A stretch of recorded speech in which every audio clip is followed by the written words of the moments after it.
Assalamualaikum warahmatullahi wabarakatuh. Assalamualaikum semua. Alright. Okay. First kali saya nak tahu jelas ke tak suara saya, okey ke, ada stuck ke kan? Saya takut nanti saya cakap seorang-seorang pula. Waalaikumsalam. Saya nampak komen Mira Sari. Alright. Assalamualaikum Coach Fiza. Baru nampak komen-komen. Yes, baru saya tahu memang jelas dan memang saya online sekarang. Tak adalah cakap seorang-seorang kan. Yes. Siapa ni? Alright. Puan Muniratul Hidayah Ira. Yes. Terima kasih sebab balas. Alright. Okay. So, malam ni kita akan kupaskan topik yang istimewa dan seronok tau. Sebab apa tau? Sebab kalau perempuan memang seronok pasal topik ni. So semua orang mesti nak kurus. And then tapi orang akan lupa pasal kita punya usus. Kan? So kira macam topik dia, tajuk pada hari ini adalah awak pasti usus awak sihat.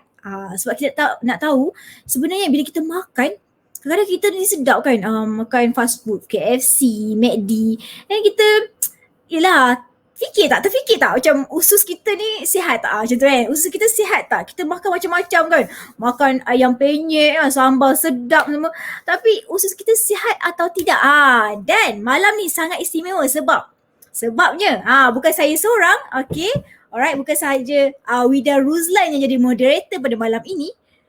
Malam ni kita ada seorang lagi moderator. Okay, sebelum saya kenalkan moderator kita malam ni kan, okay, saya nak saya nak semua orang, okay, teka. Cuba teka siapa, kecuali anak Eda, grup anak Eda jangan teka. Sebab tahu grup anak Eda ketahulah kita punya moderator malam ni. Cuba teka sikit, siapa moderator seorang lagi? Saya punya klik, teman saya pada malam ini. Siapa dapat teka? Cuba teka siapa? Mok Syah ke? Kelly ke? Kak Seri ke? Siapa-siapalah. Boleh teka tak? Cuba teka. Siapa teka ni saya bagi kiss. Yes. Dapat teka tak? Siapa teka? Alamak, Kak Seri. Okay, Puan Suhairi cakap Kak Seri nak teka juga Mira Sari. Alah, tak boleh lah nak teka. Kalau tim anak Eda tak boleh teka. Orang luar tak apa. Rania tak apa. Siapa cepat? Kak Seri. Tak ada siapa nak teka ke? Tak nak teka, saya akan kenalkan orangnya terus. Gitu. Yes. Alright, special. Malam ni memang sangat special sebab Kelly. Teka juga Kelly. Alright, siapa? Dua moderator malam ni memang sebab topik dia sangat istimewa. Kita pasal usus kan. So memang seronok lah. Cik Kelly. Alright, okay.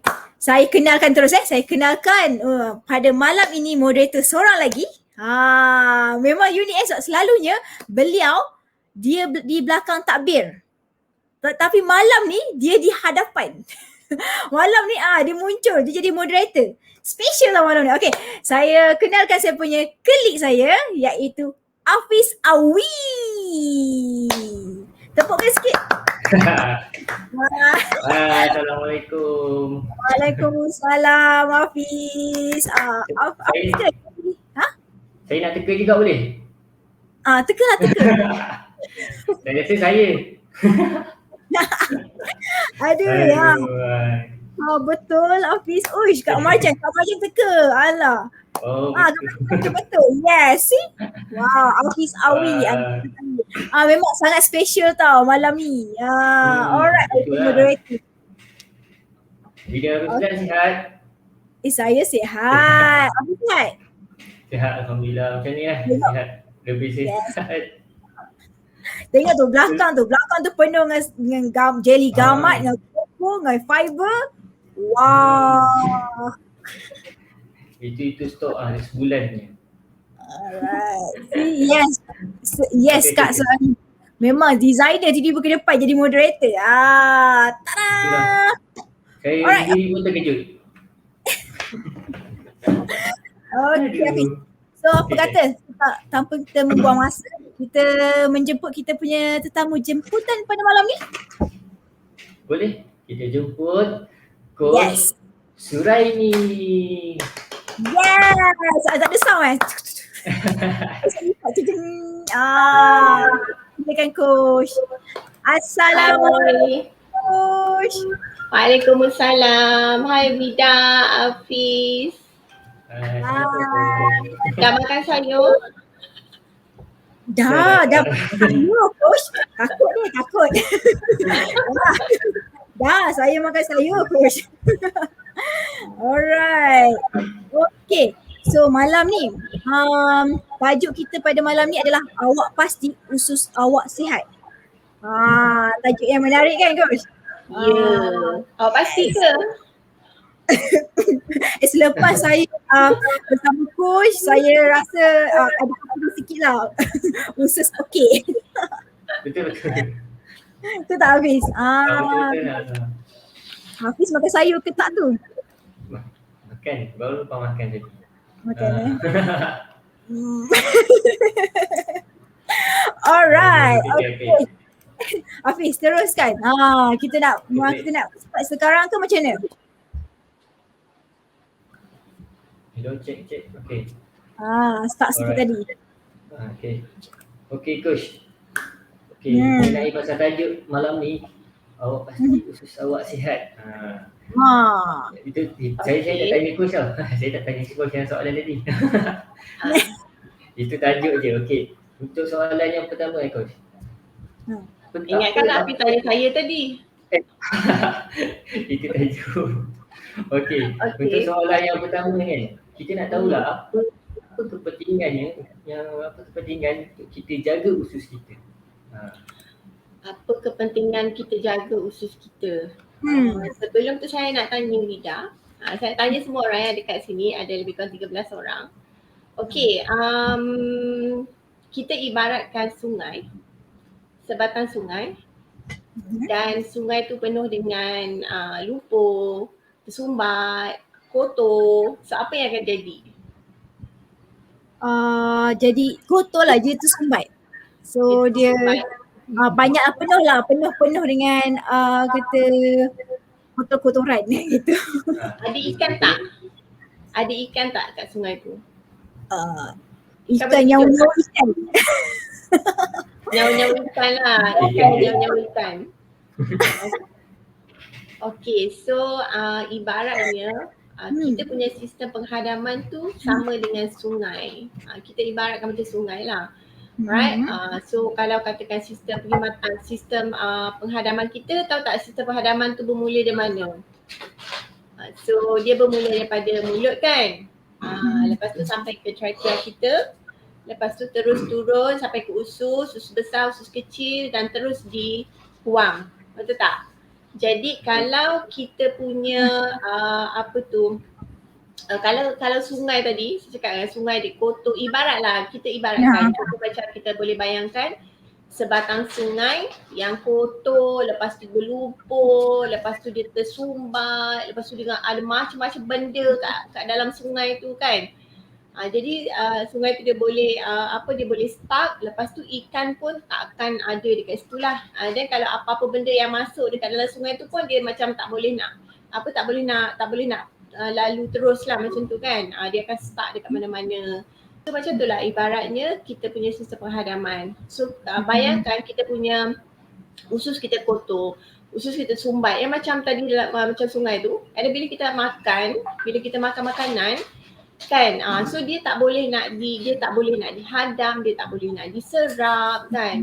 So lepas tu all the kekotoran tu dia akan menjadi toksin. So dia lama-lama dia akan menjadi dia akan menjadi problem kepada seluruh sistem badan kita. Sebab apa saya cakap dia jadi problem kepada seluruh sistem badan kita?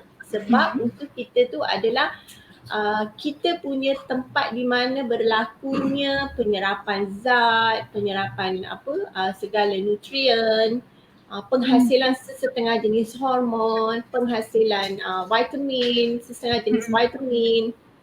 Jadi kalau katakan usus kita penuh dengan kekotoran lumpur tadi kan, tersumbat, jadi so all the things tak boleh nak berlaku dekat situ, dan of course dia akan effect bukan sahaja dekat usus tapi dia akan effect the whole system. So itu yang saya cakap, itu yang Hafizah jadi penting ke? Penting ke? So jawapannya penting ke tak penting? Penting. Sangat penting, sebab kalau usus kita tersumbat, usus kita tak efisien dalam penyerapan nutrien dan sebagainya, so apa yang kita makan, so kita tak akan dapat dia punya khasiatnya. Macam itulah lebih kurang. Alright? So tak gunalah makan avocado ke ikan salmon ke kan, makan suplemen mahal-mahal tapi tak boleh diterap. Tak boleh dia punya nutrien tak boleh kita tak boleh guna lah, macam tu. Jadi coach, bila coach cerita macam tu, saya teringat tadi soalan coach kan, Vida user pasti ke usus tu sihat kan. Jadi macam mana kita nak tahu usus kita ni macam kita ada masalah usus ke ataupun macam mana kita nak tahu usus kita sihat ke tidak ke ataupun ada problem kan. Okay, so macam mana nak tahu ada usus kita ni sihat ke tidak? Okay, so saya tanya satu soalan. Sebelum tu, Waalaikumsalam. Hai Sifu Fiza. Sifu Fiza ada malam ni. Kita ada 17 orang Okay, sekejap. Okay, pertama, pernah tak rasa bloated? Bloated tu macam kembung. Ada tak rasa kembung? Ada kembung tak? Okay. Yang kedua, ada tak rasa macam gassy? Macam perut tu macam ada gas lah kan. Rasa perut macam ada gas kat dalam perut kita. Ada tak rasa macam cramp? Perut cramp? Ataupun food sensitive, maksudnya setengah makanan tu kita makan, kita boleh jadi cerit-birit, sensitif lah kan, kita boleh jadi bersin-bersin ke, gatal-gatal ke kan. So itu dia punya simptom yang awal. Dan selain daripada tu, ada juga orang sembelit, ada juga orang diarrhea. Okay, and then ada juga angin lah, maksudnya berlebihan angin kan, tiba-tiba kan. So that kind of things lah. And then yang paling paling ekstrim lagi, sakit belakang dan sakit-sakit sendi. Alright, so itu adalah menunjukkan juga bahawa kemungkinan ususnya tak berapa sihat lah, macam tu. So siapa yang pernah mengalami bloated, kembung, perut kembung, angin, food sensitive terhadap makanan contoh bila makan dia jadi diarrhea, okay, dan makan terus jadi cerit-birit ataupun makan jadi gatal-gatal. So semua tu adalah tanda-tanda bahawa kita punya usus ataupun gut ada issues, ada problem. Gatal-gatal pun daripada usus juga lah. One of the yes, eczema salah satu daripadanya. Okay, simptom, salah satu daripada simptom. Dia simptom berkait dengan simptom yang kita panggil leaky gut lah. So macam tu.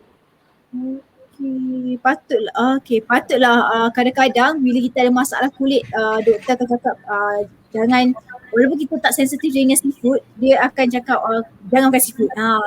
So yalah, juga lah dengan kaitan dengan pemakanan kita kan, berkaitan dengan pemakanan efek kulit kita. Alright. Especially kalau ada jerawat kan. So kalau biasa orang berjerawat, saya akan tanya soalan membuang okey tak? Macam tu. Sebab kalau one of the simptom lah, kalau kita tengok banyak jerawat sebab dia ada isu dengan sistem pembuangan. Mungkin dia kurang membuang, dia tak habit, dia tu tak tetap lah. So sebenarnya kalau kita nak tahu kita punya usus ni okey ataupun tidak, so kita akan ada bowel habit. Maksudnya you akan ada satu habit lah. So kalau habit tu macam kalau pagi, so dia akan smooth je pagi. So pagi, ada orang pagi malam, ada orang 2 kali, ada orang 1 kali kan. So habit, kita ada satu habit. Alright? Alright. Okay, tadi coach ada cakap yang tadi tu kaitan usus dengan kita punya sakit kulit luaran, jerawat semua. Kalau macam berat badan lah coach, ada kaitan tak dengan kesihatan usus ni dengan berat badan kita? Okay, sangat banyak dia punya kaitan. Okay, so sebelum tu Kalau saya nak cerita tentang usus ni, dia banyak cerita dia tahu, sebab dia akan berkait dengan satu yang kita panggil okey, saya nak terangkan juga tentang leaky gut lah. Ramai orang tak tahu leaky gut. Leaky gut tadi sebab kita cakap okey, kenapa eczema ada kaitan dengan usus yang tak sihat, right? Kenapa jerawat, kenapa kadang-kadang sakit sendi so joint pain pun related to usus. Okay, so sebenarnya kita tanpa kita sedari kita ada simptom yang dinamakan leaky gut. Leaky tu macam bocor, tapi dia bukanlah usus tu bocor kan. Bukan cakap okay usus tu macam bocor besar, tak. So dia leaky gut ni dia berlaku macam lubang lah pada usus kita. Kita kena faham bahawa usus ni dia ada satu dia adalah penghubung dengan makanan yang kita makan dan juga kita punya bloodstream ataupun saluran darah. Okay, so apa makanan yang kita makan dia akan diproses di usus lah, betul tak? Dia akan masuk ke usus besar, lepas tu usus kecil masuk usus besar, so di situ akan diserap dengan segala-gala nutrien, segala-gala vitamin yang kita perlukan, lemak semua akan diserap, and then dia akan dekat usus kita ada penapis tau. Penapis tu nama dia microvilli ataupun kita panggil filter. Dia macam kalau kita tengok kan dia macam macam kapet lah, macam macam kapet yang lembut tu. Dia sangat nipis dan dia sangat sensitif. So kalau kita kalau berlaku inflammation, alright, inflammation, perkataan dia adalah inflammation, keradangan, kemungkinan dia boleh bocor. Okay, bila dia bocor maka all the toxin, sebab usus ni dia akan mengeluarkan toksin tau. Okay, dia akan mengeluarkan toksin dia akan daripada makanan kita tu, right? So dia akan yang diserap adalah nutrien, yang lain tu akan dibuat sebagai bahan buangan kan. Jadi apabila kita ada leaky gut, so all the toxins tu dia akan keluar masuk ke dalam kita punya bloodstream, kita punya saluran peredaran darah lah. Okay, di mana apabila dia masuk ke dalam saluran peredaran darah, all the toxin tu adalah unidentified object lah bagi badan kita. Macam apa benda ni, aku tak kenal lah apa benda ni, macam tu. So that's why kita punya body akan attack balik. Because immune system kan dia akan tengok, oh ini adalah objek yang kita tak kenal. So unidentified object akan dikenali sebagai penceroboh dan badan akan attack. Alright, so badan akan attack. So that's why certain things kita ada asma, lepas tu eczema, tanpa kita tahu sebenarnya itu adalah puncanya daripada pemakanan kita yang kita makan hari-hari. Contohnya bagi orang yang ada gluten ataupun orang yang suka ambil makanan yang high preservative, colouring kan. So kalau dia ada leaky gut, itu akan menyebabkan badan dia react kepada perkara-perkara itu apabila dia masuk ke dalam bloodstream lah. Banyaklah, itu salah satu daripada punca. So that's why kan saya cakap kenapa joint pain, sometimes kenapa eczema kan. So itu eczema and joint pain itu kita namakan dia sebagai autoimmune disease, which is badan kita attack, immune system badan attack badan sendiri because of the certain foreign object ataupun dinamakan penceroboh yang hasilnya daripada pengambilan makanan kita yang tidak ditapis di usus kerana berlakunya leaky gut, alright? So because dekat usus kita ni dia ada saya sebut tadi lah microvilli tu yang menjadikan barrier, dia adalah barrier penghalang di antara gut dan bloodstream. Alright, so faham tak dekat situ? Okay, berbalik kepada soalan Awi tadi. Apa dia tanya? Bagaimana berat badan, kenapa kesihatan usus ni dikaitkan dengan berat badan. Okay, so saya nak beritahu satu rahsia malam ni. So harap semua yang ada di sini mendengar dengan teliti. Kiranya siapa yang live 27 orang ni untunglah ada tips dan rahsia. Lepas ni kita tak ada live ni, kita takkan kekalkan dalam Facebook sebab rahsia. Okay, rahsia. So lepas ni anda jangan takut lagi dengan makhluk halus, sebab kita semua adalah makhluk halus. Itulah rahsia dia. Okay, sebab apa? Okay, bayangkan seorang yang mempunyai berat badan 70 kilo, dia mempunyai 40 trilion bakteria sel. Tetapi dia cuma ada 30 trilion human cell. So maknanya siapa lagi banyak? The bacteria cell. Yes. So that's why saya cakap kita ni makhluk halus sebab badan kita ni banyak makhluk halus berbanding dengan sel kita. So apa dia makhluk halus tu? Saya rasa you all mesti pernah dengar bakteria baik dan bakteria jahat. Ha, dalam iklan ada. So dalam istilah kita namakan dia sebagai microbiome ataupun microbiota. So kenapa bakteria ni sangat penting sebab satu, mereka ni adalah penghuni yang paling ramai dekat dalam kita punya sistem penghadaman. Alright, dekat kita punya sistem penghadaman penghuni yang paling ramai. So that's why dekat sistem penghadaman adalah bermulanya kita punya immune system.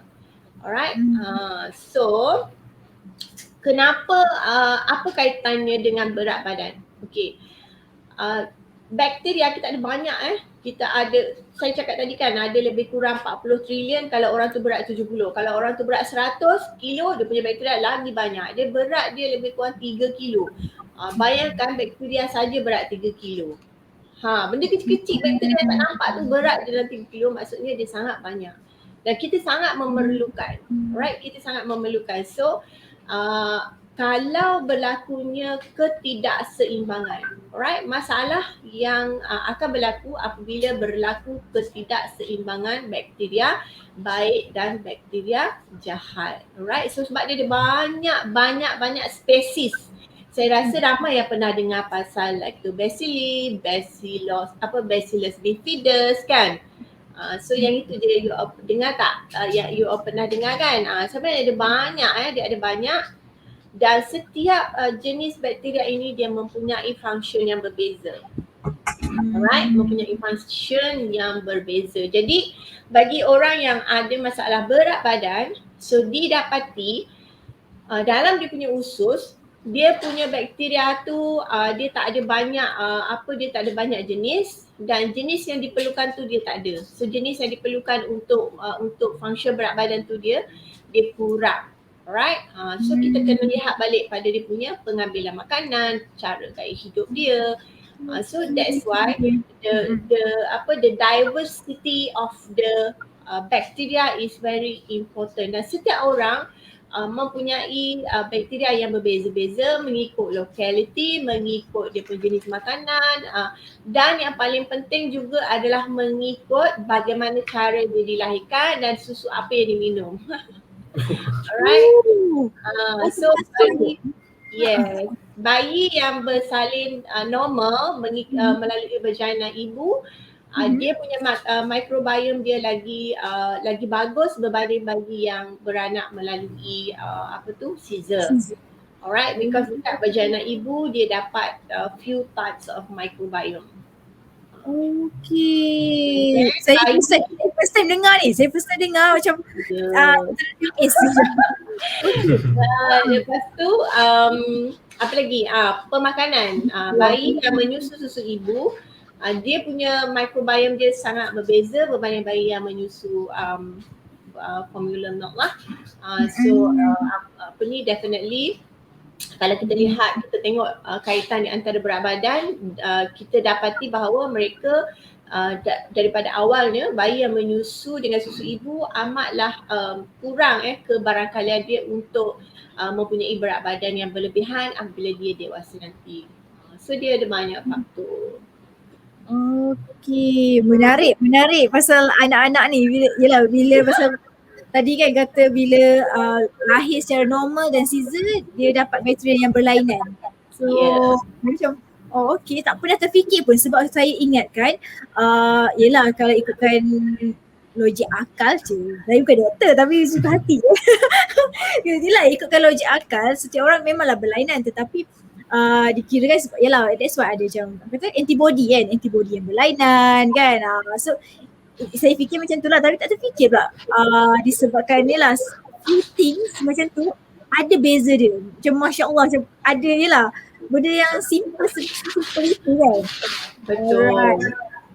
Okay. Sebab apa tadi kan, macam cakap antibody tadi tu, so one of the factor tu adalah bakteria tadi tu lah, yang berada dekat dalam usus kita tu. Okay. Bila saya cakap, ini satu kata saya tertarik bila cakap pasal bakteria tu kan. Ialah masa pemakanan. Okay, saya sendiri peminat makanan ringan. Peminat makanan ringan. Alright. Okay. Kalau makanan ringan ni dari kita kan macam mana kata, dari kecil kan macam kalau mak amak cakap jangan makan Maggi nanti dia lembab. Dia orang cakap jangan makan Maggi nanti kan nak exam dia lembab, dia apa. Lepas tu jangan makan keropok, benda-benda macam tu lah kan, jajan-jajan kan. So yang semua ni makanan yang kata ada preserve ni kan, apa efek dia sebenarnya dengan usus macam Okay. ataupun dengan sistem penghadaman kita ke kan, dengan kita punya. Alright. So kita balik semula tadi kepada leaky gut. Alright. So apa dia sebenarnya faktor yang menyebabkan leaky gut lah. Alright. First of all, mestilah diet, right? Sebab diet memang memainkan peranan yang sangat penting untuk kesihatan usus. Sebab usus ni adalah kita punya second brain kita panggil. Dan kita pun kita tahu bahawa Nabi Muhammad SAW pernah bercakap lah kan, bahawa kesihatan itu penyakit itu bermula di perut. Alright. So pengambilan makanan apa dia? Pertama sekali adalah makanan yang mempunyai gula, right? Refined, gula ringkas. So minuman yang manis, makan makanan yang manis kan. Yang kedua adalah process food. So makanan segera. Segala bentuk makanan yang diproses. Diproses ni ada dua tau, tapi yang saya fokus dekat sini adalah ultra proses. Diproses maknanya kalau kita daripada beras jadi nasi, kita proses juga kan, kita masak tu proses lah kan. Tapi yang yang kita maksudkan dengan sini adalah proses food yang menggunakan banyak preservatif dan juga banyak perasa tiruan, pewarna kan, dan juga refined flour. So maknanya makanan yang diperbuat daripada bertepung lah. So all the makanan yang dibuat daripada bertepung adalah refined flour. Alright, so itu adalah diet, okay, yang boleh menyebabkan efek kepada kita punya gut lah. Alright. Yang kedua adalah stres, okay, sebab stres ni boleh suppress kita punya immune system juga.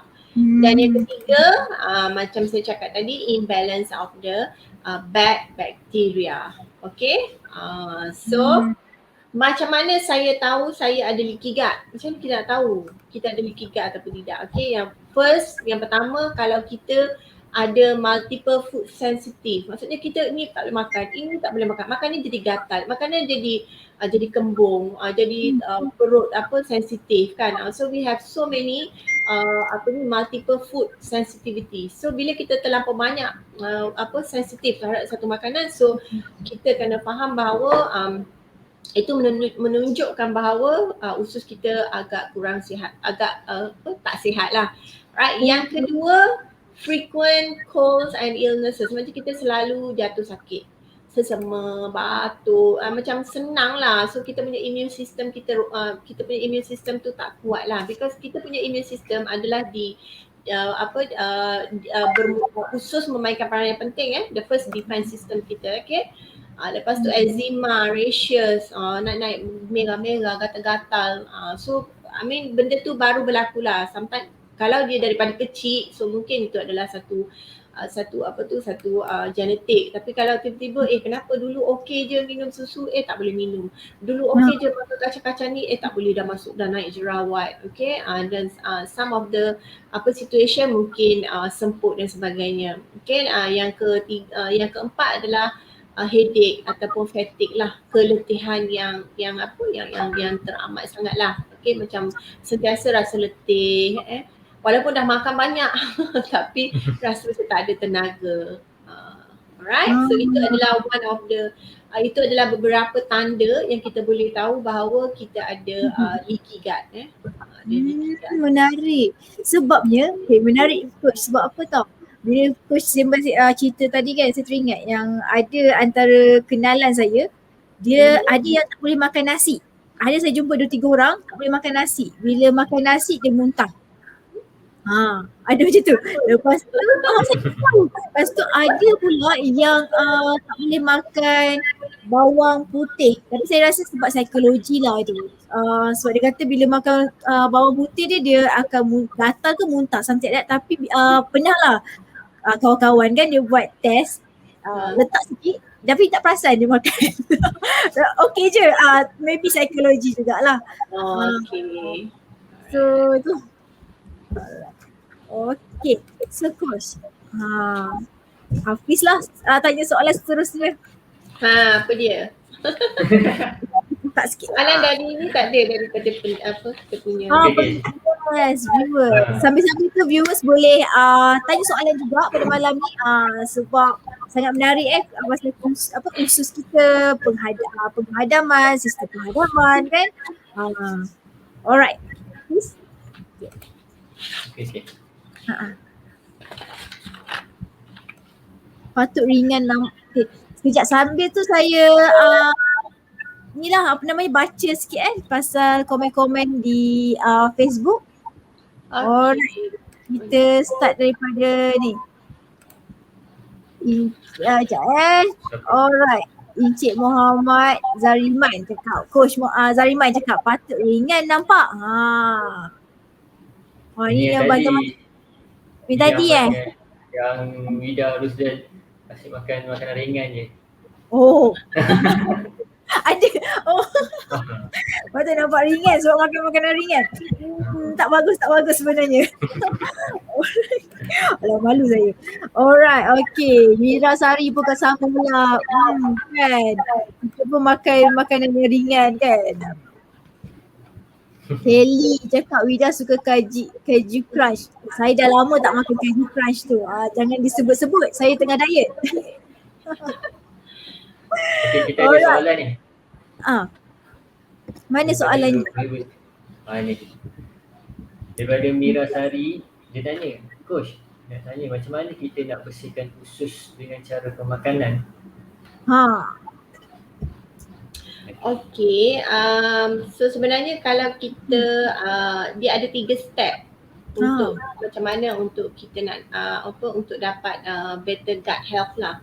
Okay, step yang pertama adalah resting your gut. So maknanya kita nak kena kurangkan gut kita bekerja.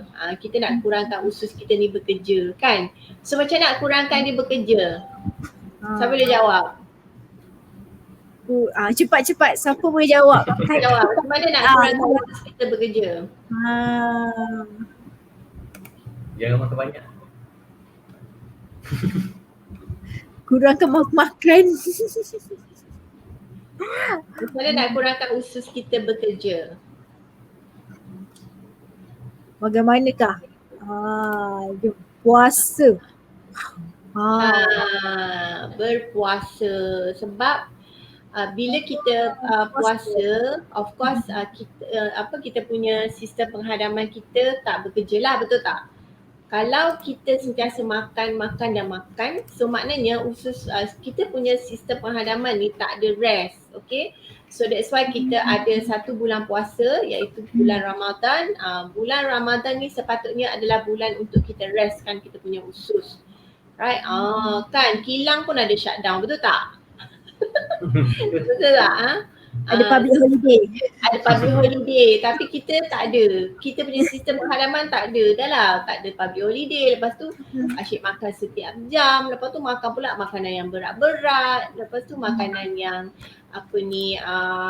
makanan yang berlemak-lemak, manis kan. All those food yang kita makan tu sebenarnya dia mempengaruhi kita punya sistem penghadaman. So resting your gut ni bukanlah maknanya kalau ikutkan dalam dalam diet, kita ada diet protokol yang untuk health gut sebenarnya untuk mereka yang ada isu banyak isu lah. Okay. Alright, so pertama adalah resting, maknanya puasa, kalau bagi kita puasa sunat Isnin Khamis. So itu adalah satu daripada cara yang paling baik untuk kita resting kita punya gut. Alright. So tapi janganlah pula bila berbuka tu macam tak ingat dunia kan. So ambil makanan yang ringan, bukan makanan ringan ambil makanan yang light. So janganlah pula ambil makanan yang ringan. Dah segala junk food pergi ambil. Okay, no, makanan yang light lah. Alright. So elakkanlah pengambilan especially red meat, okay, daging makanan yang berat lah, daging. Sebab kalau daging contoh macam daging merah kan, dia ambil masa yang sangat lama untuk dia duduk di dalam kita punya sistem penghadaman. Alright, so ambil jangan kita ambil makanan yang makanan seperti buah-buahan, alright, sayur-sayuran, okay. So yang light lah, kurangkan minyak, kurang gula. So untuk kita punya sistem penghadapan, jangan makan banyak, makan ikut portion yang betul supaya kita tak bebankan kita punya sistem penghadapan. Alright, yang kedua, macam mana cara yang kedua adalah kurangkan inflammation. So macam tadi saya beritahu, one of the factor kenapa berlakunya leaky gut adalah berlakunya inflammation. Inflammation macam keradangan. Okay, bila berlaku keradangan dekat kita punya usus tu, dia akan lama-lama dia akan jadi holes kan. So dia akan jadi lubang. So itu yang menyebabkan leaky gut. So macam mana saya nak tahu makanan saya ni adakah makanan itu memberikan inflammation kepada badan saya, right? Normally kita ada protokol macam kita akan find out apakah makanan yang menyebabkan kita akan rasa macam tak selesa. Contohnya ada orang bila dia minum susu kan, dia macam tak selesa, right? Dia macam makan bloated, diarrhea. So maknanya susu tu boleh menyebabkan inflammation kepada badan dia. Alright, ataupun apakah makanan yang kedua adalah apakah ada orang dia boleh makan gassy vegetable, contohnya macam kubis. Ada orang dia tak boleh makan kubis sebab bila dia makan kubis dia akan rasa berangin tau. Lepas tu ada orang dia boleh makan tomato, tapi ada orang tak boleh makan tomato. So ini dia tak akan bagi direct effect tau. Dia macam tiba makan Panadol, makan tomato je terus sesak nafas, tak. Tapi dia sebenarnya akan bagi effect yang sometimes kita sendiri yang akan rasa macam kenapa rasa macam ni, rasa bloated, rasa kembung lah perut. So bila anda kena perhatikan apakah makanan-makanan yang menyebabkan intoleransi, kita panggil food intoleransi kepada anda, sebab semua orang akan berbeza-beza. Ada orang saya tak boleh makan kacang, saya tak boleh makan ni, so dia tahu. So kalau katakan kita tahu dan kita reducekan pengambilan makanan itu. Okay. So yang ketiga, so kita kena buat step 1, step 2, barulah step 3. Maksudnya kita kena bersihkan sungai tu dulu. Ingat tak tadi sungai disumbat? Sungai disumbat kena bersihkan dulu kan. Kena buang dia punya sampah. Okay. So kena baikkan balik dia punya pinggir-pinggiran sungai tu. Barulah kita boleh bagi a good bacteria. Alright, good bacteria tu apa? So ada 2 good bacteria. Ada soalan ke? Soalan yang tu ke saya terus cakap? Okay. Pasal bakteria tu. Ada soalan dari ni? Okay, alright. Sebelum kita teruskan sebabnya, okay, tapi daripada viewers ada soalan sebenarnya satu ni. Cuma soalan ni lari tajuk daripada tadilah, daripada cara pembersihan usus tu.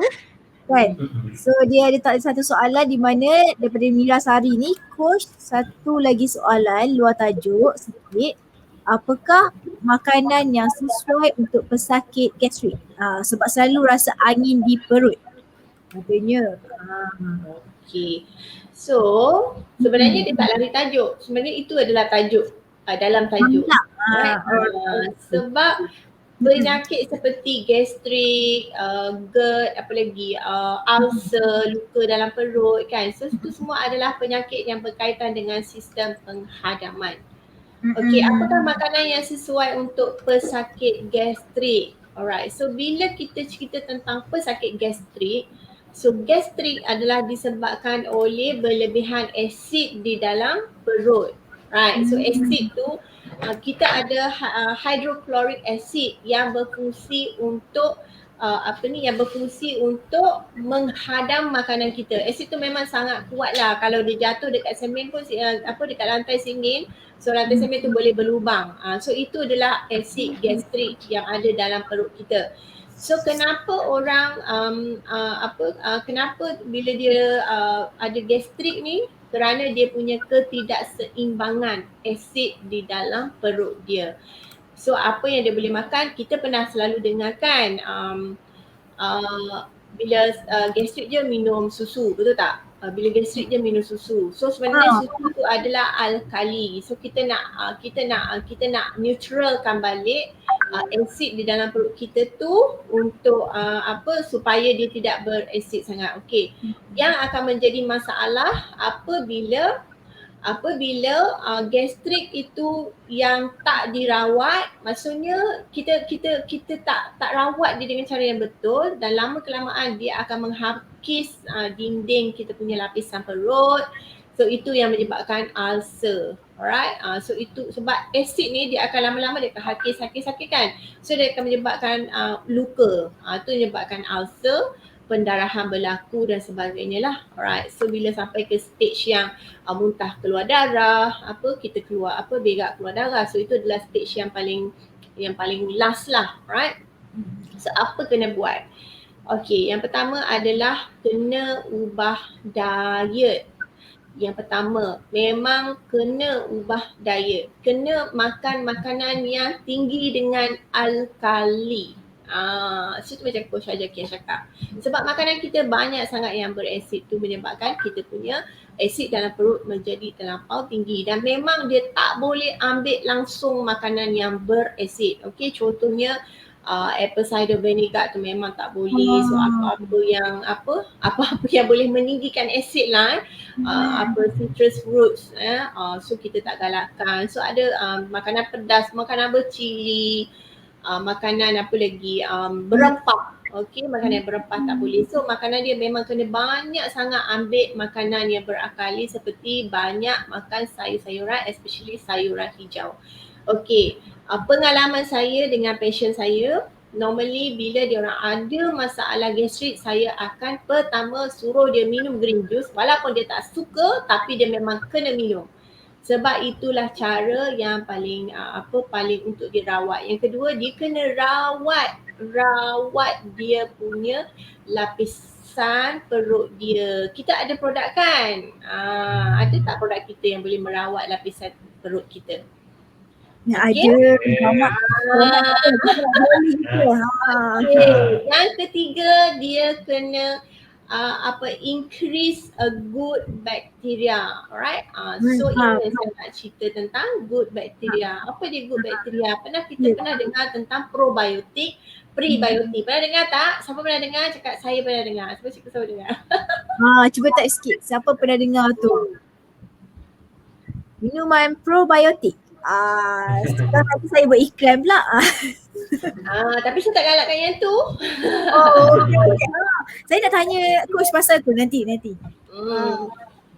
Okay, so Mirasari, yes Mirasari. So dah tahu kan dia punya cara. Okay, yang ketiga Mirasari, makan makanan yang tinggi dengan probiotik dan prebiotik. Okay, so itu memang sangat penting. Sebab apa? Itu adalah untuk kita nak develop kita punya good bacteria kan. Tadi kita dah cerita pasal good bacteria. Kita kena ada banyak good bacteria.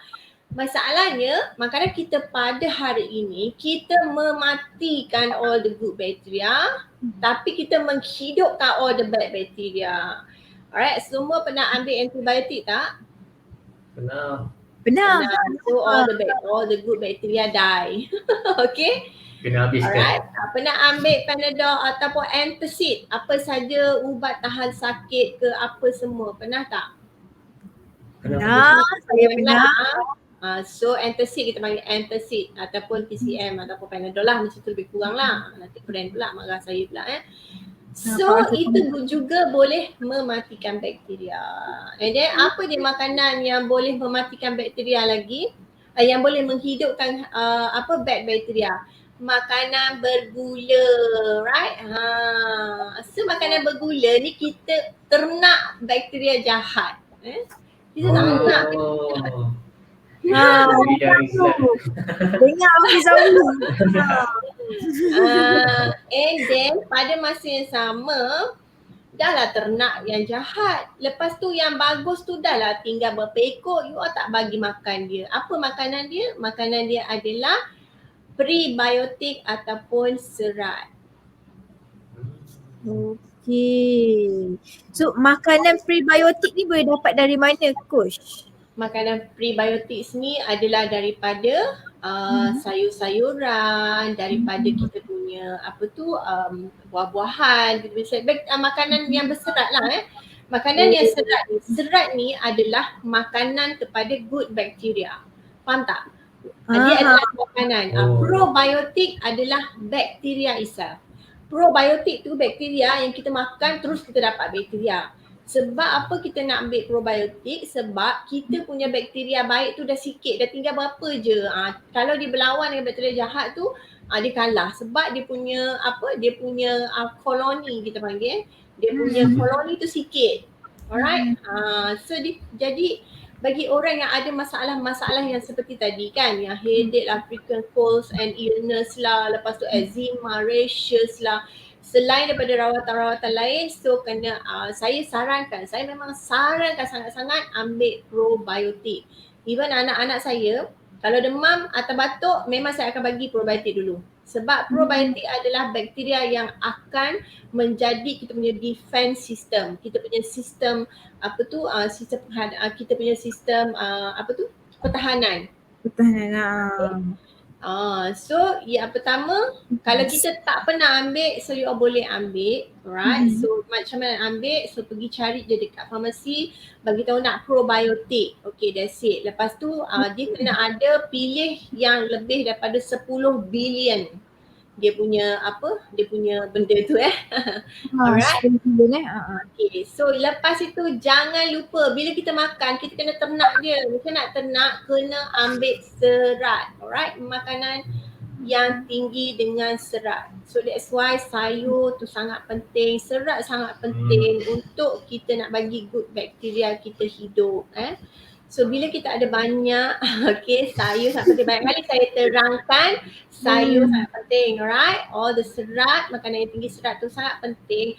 Kita bukan kata saya tak nak makan lah, saya tak sedap lah, saya tak suka. No, it's not because it's not for us. Kita bukan untuk tekak kita, but for the good bacteria yang ada dalam tubuh kita. Okay, kena ingat all the bacteria yang ada tubuh dalam kita ni lagi banyak daripada sel tubuh kita.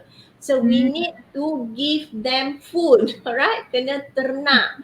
Okay, so because kalau kita tak ternak, macam tadi saya cakap lah sakit ni lah, so all the symptoms itu adalah bermula daripada usus kita yang tidak sihat, alright?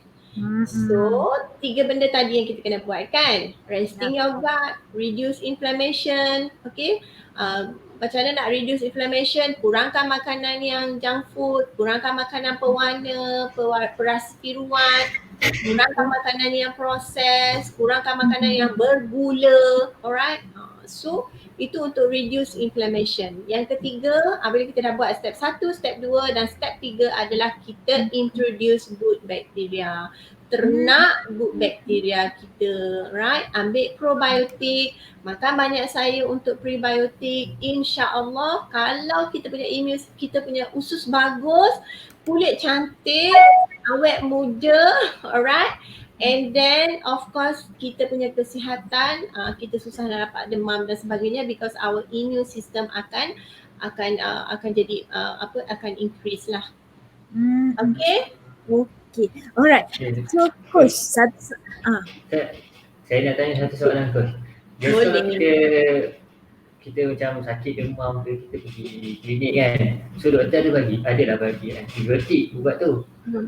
Doktor suruh habiskan. Kalau macam kita dah makan separuh dia, kita dah sihat. Jadi kita tak habiskan antibiotik tu. Dia ada efek tak? Ada, antibiotik tu kena habiskan. Because antibiotik tu dia ada course dia yang dia dah bagi tahu okey ini akan mematikan all the dia punya cycles of bacteria.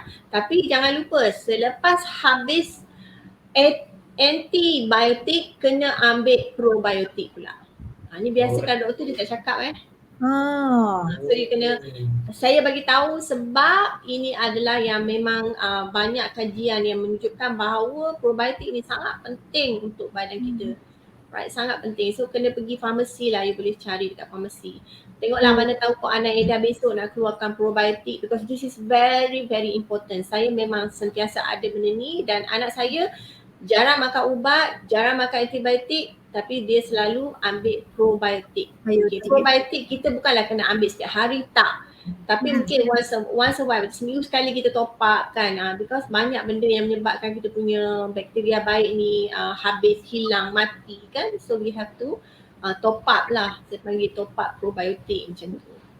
Okay. Ataupun ada juga makanan tau, makanan yang ada probiotik. Baru nak tanya. Contohnya kimchi. Kimchi. All the fermented food. Okay, tempe, apa lagi? Kalau jeruk jeruk jeruk apa gherkin apa tu? Tu and then miso, alright. So apa lagi? All the fermented food lah. Kombucha, teh. So itu adalah fermented food yang ada probiotik itself. So saya pun memang saya ambil kimchi, saya makan tempe. So benda-benda ni dia sangat-sangat bagus untuk kita punya, untuk top up kita punya good bacteria because dia melalui proses yang kita namakan fermentation. Kalau kita tengok Korea, Japan kan, semua dia orang makan all this food tau. Macam Japan pun dia akan makan pickles dia dulu sebelum dia makan nasi dan sebagainya kan. Okay, tempoyak tapi janganlah makan banyak tempoyak. Okay. So all the food yang melalui fermentation process, so dia ada probiotik tapi dia certain types lah, dia tak semua jenis type. Macam acar buah. Gam arak, acar buah dia melalui proses penyampaian tak? So dia macam proses penyampaian, okay? Contohnya macam cara buat contohnya macam gam arak, yes. Gam arak pun dia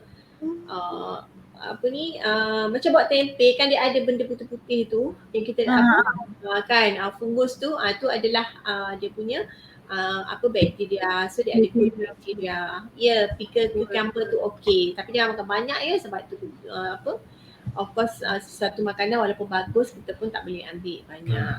Alright. Boleh dalam diet pun boleh. Okay, so tadi kita dah cerita probiotik and prebiotik.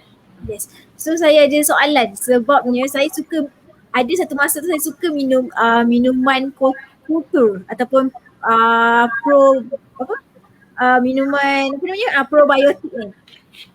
Kan minuman yang 5 tu kan, okay. So adakah ialah yang berjenama Y dan V, okay, adakah sihat atau adakah sihat? Ada yang kata boleh bawa kanser. Ni cara berrumus lah. So ada yang kata minum banyak sangat boleh bawa kepada maut. Itulah macam-macam cerita lah kan pasal minuman ni. So sebenarnya adakah okey, adakah saya tak galakkan. Tapi kalau nak boleh ambil yogurt plain, tak ada flavor, alright? So bolehlah letak buah, lepas tu letak madu. Sebab apa saya tak galakkan? Sebab dia memang sangat tinggi gula, right? Dia sangat tinggi dengan gula. Jadi kalau kita ambil dia nak, of course lah kita nak bakteria tu bagus lah kan, tapi sebenarnya kita ada choice yang lebih sihat. Greek yogurt, plain yogurt kan, tu lebih sihat compare to probiotic drinks tu. Okay? Alright. Tapi okay, satu lagi macam probiotic drink ni kita kena ingat tau, sebab dia ni adalah bakteria tau. Dia duduk dalam tu adalah bakteria. And then dia punya shelf life. Alright, dia mesti kena sentiasa berada dalam peti. Dia tak boleh duduk kat luar sebab dia akan mati dia punya bakteria tu. Right? End up apa yang saya risau adalah kita dapat gula je. Sedangkan bakteria tu kita tak dapat yang sepatutnya lah. Right? Okay.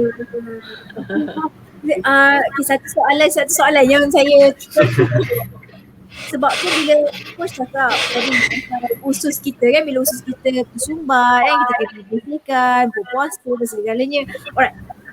Okay, ada orang ambil ubat Fenokot, ubat buang melawaskan tu. Ubat untuk apa namanya? Julap. Orang julap betul ya, julap. So ada efek tak kalau kita konsisten makan? Cuba, sebab ada setengah orang jadi habit tau, dia makan setiap almost 2 hari sekali, 3 hari sekali kan, sebab dia ada masalah sembelit. So adakah julap ni akan bagi efek kat kita punya usus? Ada, usus akan jadi malas.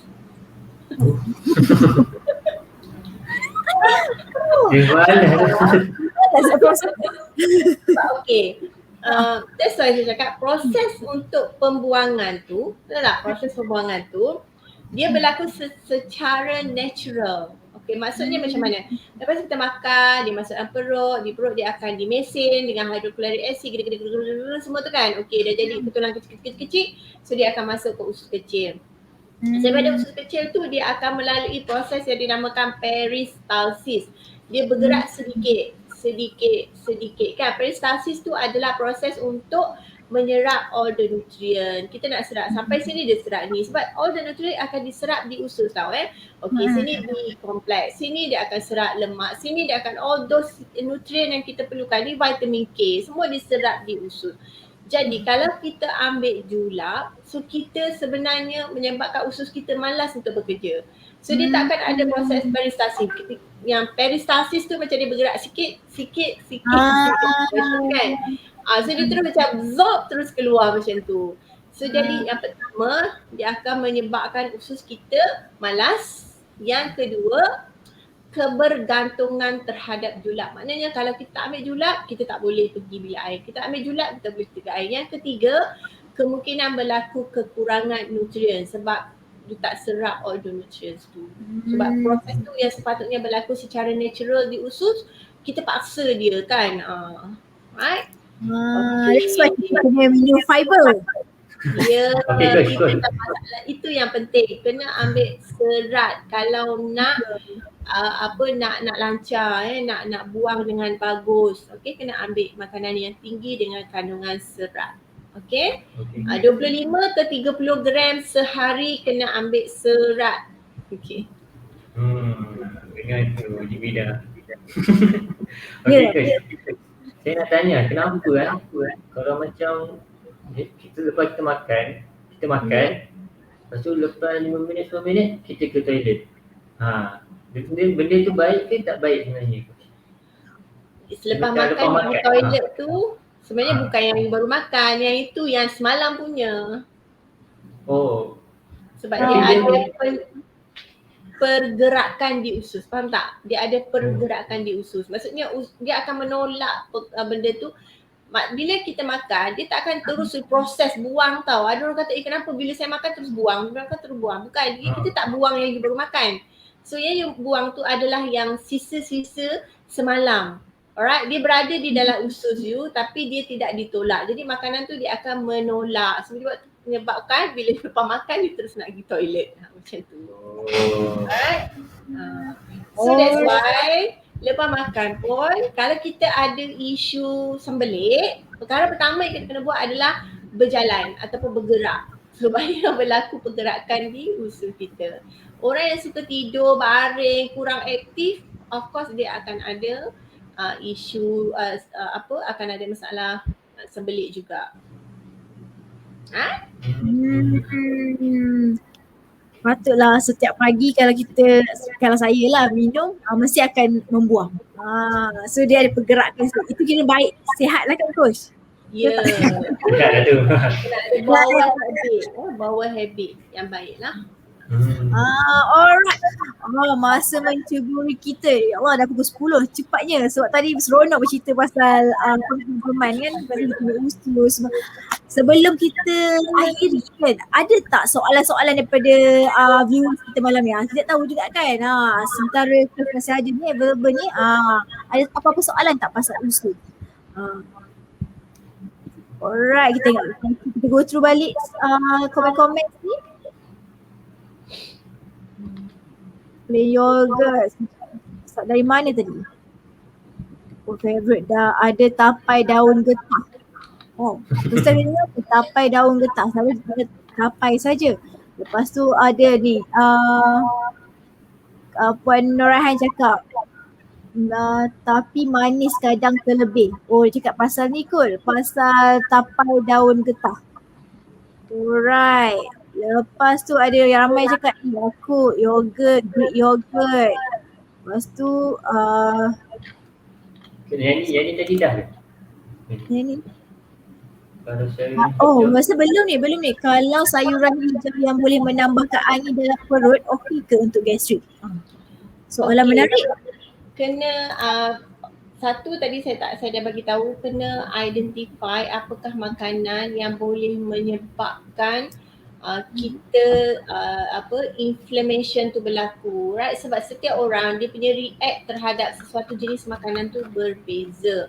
Tetapi normally bagi sayur-sayuran ni dia kurang, kita kurang reaksi yang tak bagus lah untuk yang sayur-sayuran yang especially greens kan.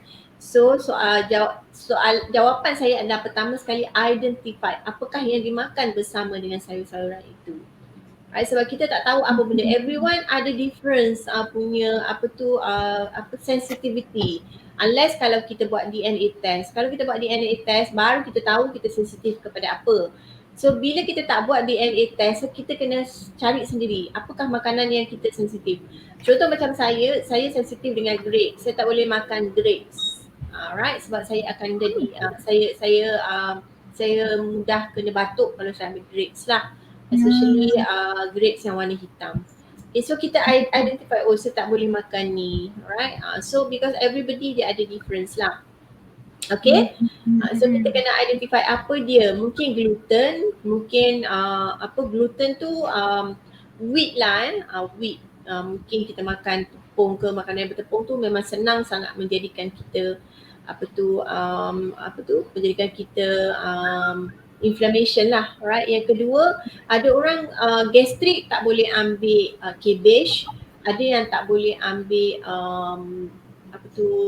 tomato, alright? Because tomato tu dia ada lectin yang boleh menyebabkan luka pada dia punya usus. So itu banyak benda yang kita nak kena identify sendiri. So kita kena ada list makanan ini, saya tak boleh. Kalau saya makan kan, macam mana kita nak tahu kan? Okay, bila you makan dia tanda. Saya makan ni saya jadi bloated. Saya makan ni saya jadi cramp, perut sakit. So that you ada tempat, saya tak boleh makan makanan ni.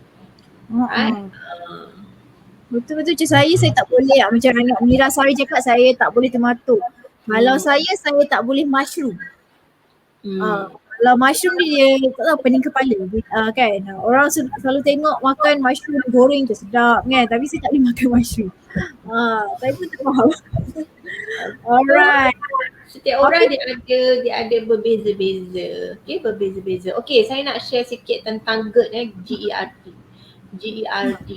Ada tak orang yang ada isu GERD? GERD ni dia berlawanan dengan gastrik tau. GERD disebabkan oleh one of the factor adalah dia punya acid dia kurang, right? So menyebabkan makanan tu tidak boleh dihadam dengan betul. So dia macam makanan tu duduk lama dalam perut. So bila duduk lama dalam perut dia akan menolak ke atas, right? Dan dia akan menyebabkan rasa terbakar dekat dada lah. Burning sensation dekat bahagian dada lah kan.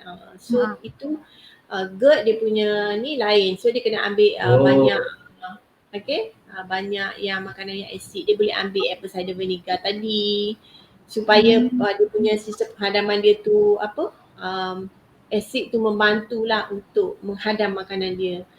Sebab saya jumpa ramai orang GERD, and then GERD ni dia akan relate dengan sesak nafas, panic attack, anxiety, banyak so dia akan jadi berkait.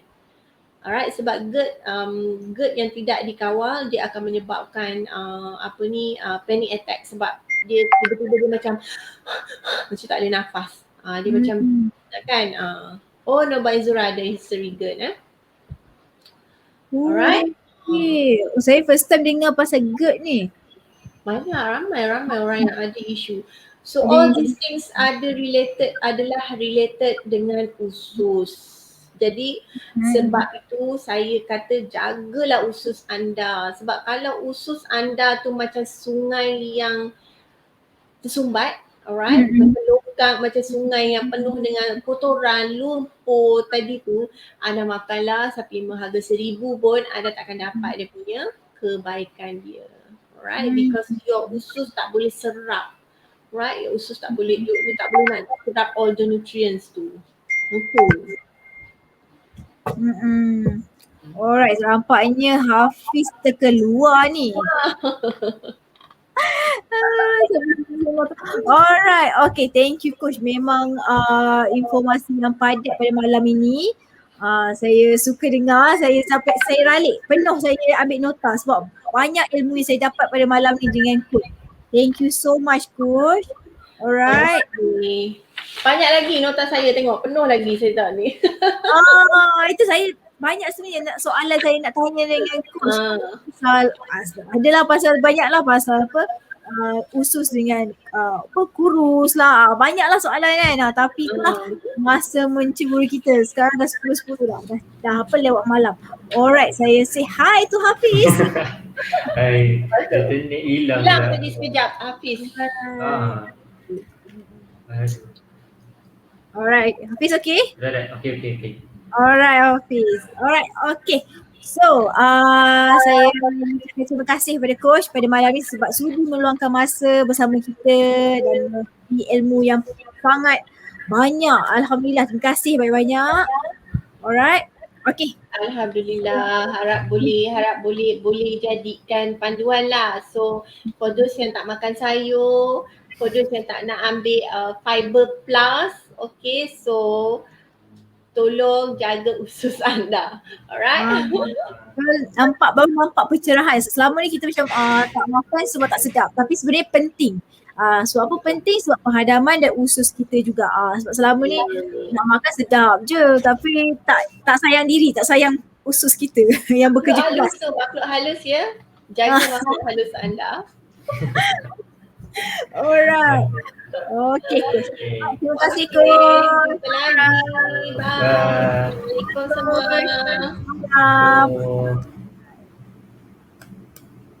Okay. So, Hafiz, tadi kita cakap pasal usus kita kan, macam mana nak tengok usus kita sihat ke tidak, cara-cara dia dan pelbagai lah. Alright, so malam ni kita dah cerita pasal apa? Sedikit sebelum kita tutup tirai kita, sebelum kita pergi tidur, ceritalah sikit pasal promosi-promosi yang berlangsung pada bulan ini. So sekarang ni hari ni dah 25 Ogos dan kita ada lagi 6 hari sehingga Merdeka 31 Ogos. Nampak tak saya semangat? So kita ada pelbagai promosi dan ada announcement kan malam ni. Silakan. Kita tengok promosi yang pertama. Okay, semua nampak kan? Okay, yang pertama kita ada B-Health Set. Sebenarnya promosi ni kita dah buat daripada bulan berapa? Bulan Julai. Daripada bulan Julai ni. Awal bulan Julai kita dah announce promosi ni dan kita lanjutkan sebab permintaan ramai kan. Betul. Okay, ni kita ada setiap pembelian 5 botol gamak jelly cuma 1 botol gamak jelly. Harga dia berapa tu? Kita tengok. Alright, untuk 5 botol tu RM425 untuk Semenanjung, RM475 untuk Sabah Sarawak dan percuma satu botol bernilai RM85. Betul. Ya, sangat berbaloi. Sebab apa tahu? Sebab memang permintaan ramai. Ahmad Jelly ni dia punya kata ajaibnya kan. Dia punya hebatnya dia kan. Memang kata tak dinafikan lah. So ramai yang konsum secara konsisten dan nampak efek dia. So memang sekali seorang tu memang akan beli 5 botol ni atau cuma satu kan, 6 botol untuk kegunaan dalam masa sebulan untuk seluruh keluarga. Memang sangat sesuai ni. Kita boleh share dengan keluarga kita kan. Betul. Alright, okay, seterusnya. So kita dah cakap pasal usus kan tadi. Kita ada promosi apa? Seterusnya yang ni promo baru minggu lepas ke 21 hari bulan. Kita dah baru. Kita ada promo Merdeka Lemak. Wow. Lemak? Merdeka Lemak. Wow, maksudnya kita free daripada lemak Merdeka Lemak. Mana yang ada boleh bahan lemak tu, bolehlah kita cuba untuk dapatkan 5 botol Fiber Pack Plus percuma 2 botol Fiber Pack Plus dengan harga untuk yang berada di Semenanjung dengan harga RM245 dan di Sabah Sarawak dengan harga RM295. Sangat-sangat berbaloi. Dengan harga ni kita dapat apa tu? 5 tambah 2, 7 bekas fiber. Alright, masih buat calculation. Kiranya jatuh satu botol ni kalau lah kan kita buat 245 bahagi 7 lah kan. Sebab 2 percuma kan. Satu botol ni daripada RM49 je RM35 je. Sangat berbaloi. Dah lah dia punya ingredients tu kata sangat berkualiti kan. Kita ada oats, ada wheat kan. Lepas tu ialah dengan serat tinggi. So kalau kita nak jaga badan tu kita ambil pack ni memang sesuai sangat. So tak terlambat lagi untuk Merdeka Lemak. Belum lagi dah terlambat. So boleh cuba sekarang. Ambil kan, beli dalam satu set ni 7 botol terus, 7 ni. And then boleh konsum untuk satu seisi keluarga juga sebab serat pun tinggi. Sebenarnya kalau kita rasa macam tak mampulah dengan harganya, kita boleh carilah kawan-kawan kita beli sama-sama. Kita dapatkan promosi ni, betul tak? Yes, bijak. Itu yang saya selalu buat dengan kawan-kawan saya. Yes, betul.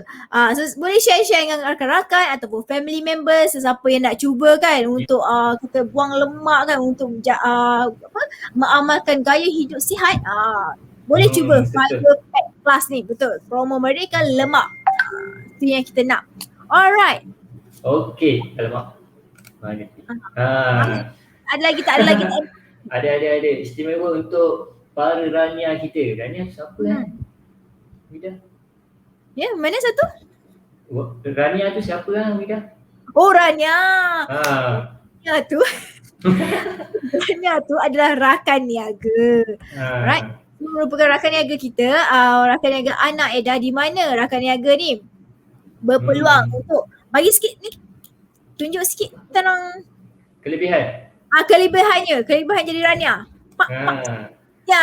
Harga RM30 sahaja. Ya, betul sebab kalau rakan niaga lain kan sangatlah mahal. Ada yang kata okey, kalau nak jadi ahli kami, ejen kami kena pergi training dulu sampailah beratus-ratus ringgit. Tapi dengan anak Eda ni hanya RM30 sahaja dah boleh. Dah boleh modal rendah. Lepas tu dah boleh beli produk dengan harga yang murah So produk tu pula dijamin halal dan ada sijil sah daripada KKM. Lepas tu syarikat ni dah lah patuh syariah. Lepas tu punya lesen akta jualan langsung yang sah. Lepas tu syarikat pun dah berusia lebih 38 tahun. Lepas tu ada lagi apa ni? Untung runcit 20 hingga 30% lagi. Nampak tak rakan niaga untuk anak Eda ni? Lepas tu ada bonus bulanan hingga 106%. Wow, sangat tinggi. Lepas tu peluang tinggi untuk menjadi leader dan menjana pendapatan pasif, pangkat tidak akan menurun, pangkat akan sentiasa naik je. Lepas tu membantu community untuk menggunakan produk yang berkualiti. Kita bantu orang lain lah untuk kita punya produk-produk yang berkualiti kan. So macam Fiber Pack Plus tadi sangat berkualiti, Gamat Jelly, banyak feedback, banyak testimoni, memang nampak perubahan, ada macam-macam lah kan. Lepas tu boleh buat perniagaan ni secara fleksibel, boleh buat di mana-mana sahaja juga. Bengkel latihan juga disediakan. Macam tadi saya cakap ada yang kata nak jadi ejen kena bayar training fee berapa ratus macam tu kan. Tapi dengan Ana Aida RM30 je. RM30 dapat training sampai almost setiap minggu lah ada training. Sebulan tu dalam 4-5 training lah ada. Secara percuma diberikan kepada Rania, rakan niaga kita, sebab kita nak pastikan semua orang boleh cuba menjadi usahawan ya. So kita pasti setiap orang ada dia punya sinar-sinar keusahawanan. Itu. Betul-betul. Alright, okay. Seterusnya.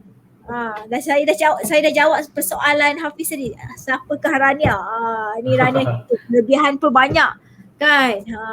Betul-betul. Okey. Kalau untuk Rania pula, kan tadi daftar RM30 betul tak? Betul. Kita ada promosi sekali dengan produk sekali. Promosi apa tu? Kita ada starter kit Rania. Kita ada 2 set. Yes. Saya terangkan sikit saya terang sikit. Sebab apa? Saya memang suka. Bila perempuan ni bila shopping dia bersemangat. Bila shopping dia bersemangat. So saya pun bersemangat nak cerita ni.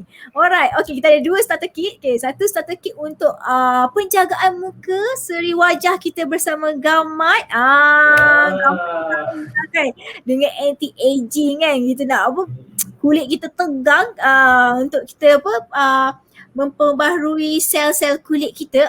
Memang Gamat lah dia punya kata solutionnya.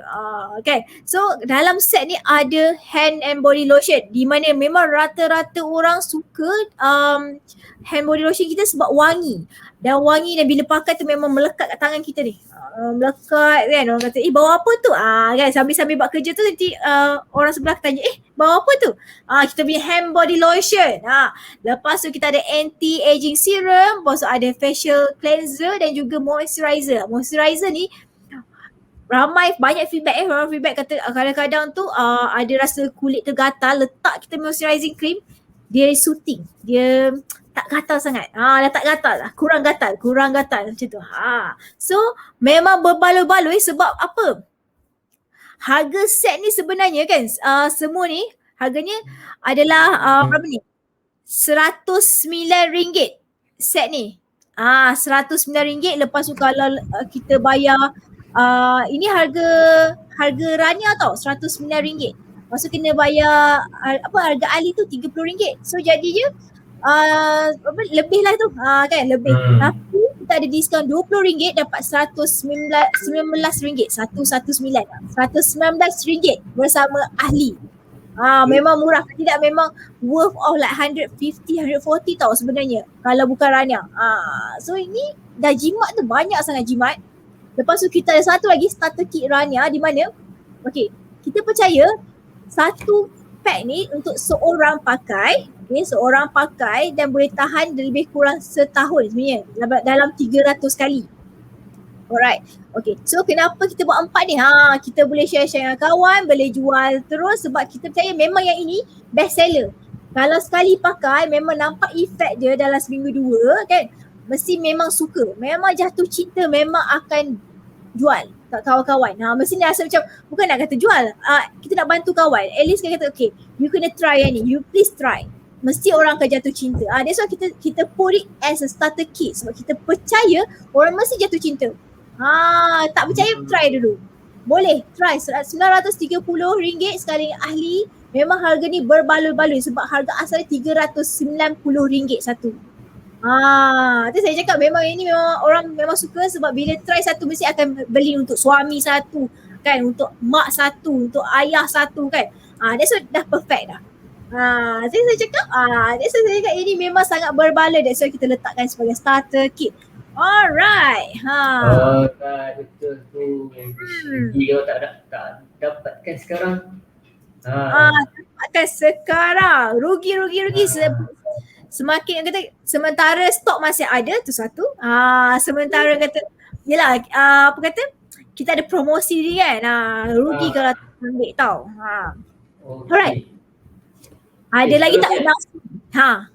Announcement apa ni yang buat saya berdebar ni?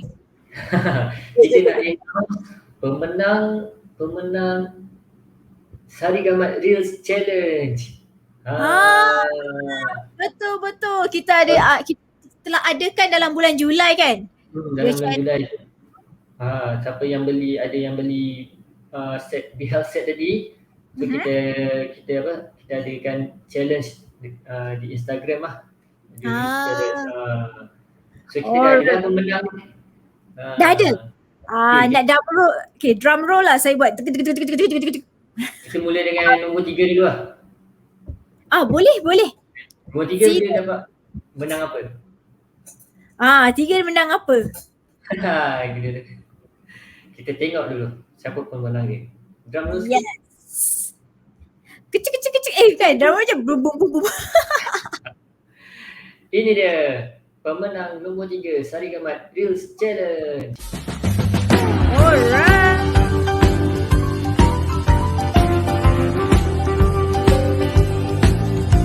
Tahniah kepada Sarigamat Sersembang Selangor.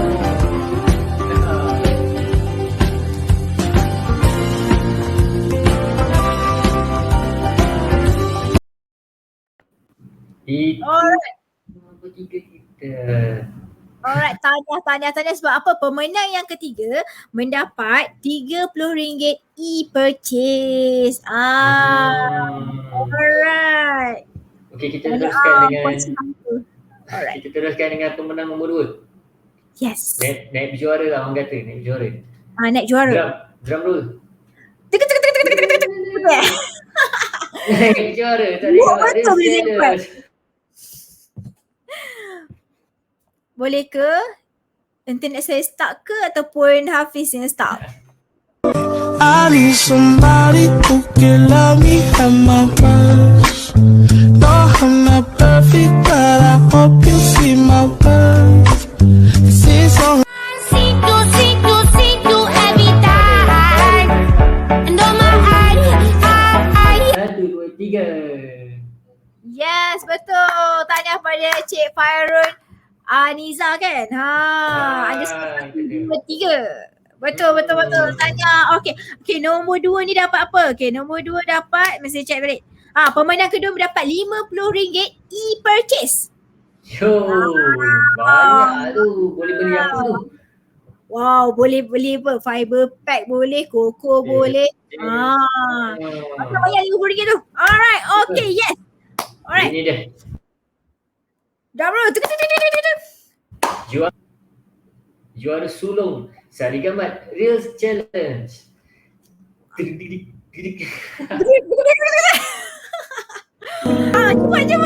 Each day goes by and each night I cry. Somebody saw you with her last night. You gave me your word, don't worry about her. You might love her now, but you loved me first. Said you never hurt me, but here we are. Oh, you swore on every star. How could you be so reckless? Wah, saya layan ni lagu tu. Seronok tu. Alright, tahniah kepada Sarigamat Selangor. Tahniah. Dia menang apa tu? Okey, menang RM100 e-purchase. Wah,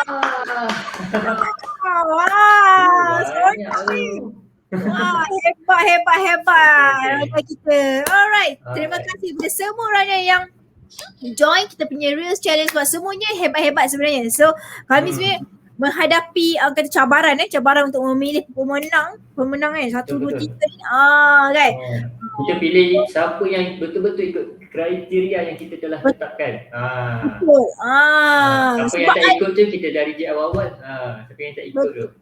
Betul. Ada yang cantik tapi tak tag kita pula. Ya Allah ya Tuhan. Sayang.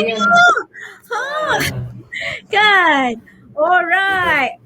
Okay, ni Okay. saya cakap last minute join beberapa minit sebelum closing. Itu rezeki namanya. Rezeki namanya. Kan, rezeki. Alright. Okay, kita dah announce pemenang race challenge, promosi-promosi pada bulan ni, starter kit semua dah kita announce. Ada special event kan? Betul. Hafiz. Hafiz tahu apa benda tu special event tu. Next week. Next week kot. Hari ni berapa bulan? 25. Hari ni 25 Ogos. Lepas tu lagi berapa hari? 6 hari lagi dah Merdeka. Cik, saya fikir Merdeka dah cuma Merdeka. Kan? Okay. Tak, saya semangat Merdeka right. So Merdeka, lepas Merdeka tu 1 September.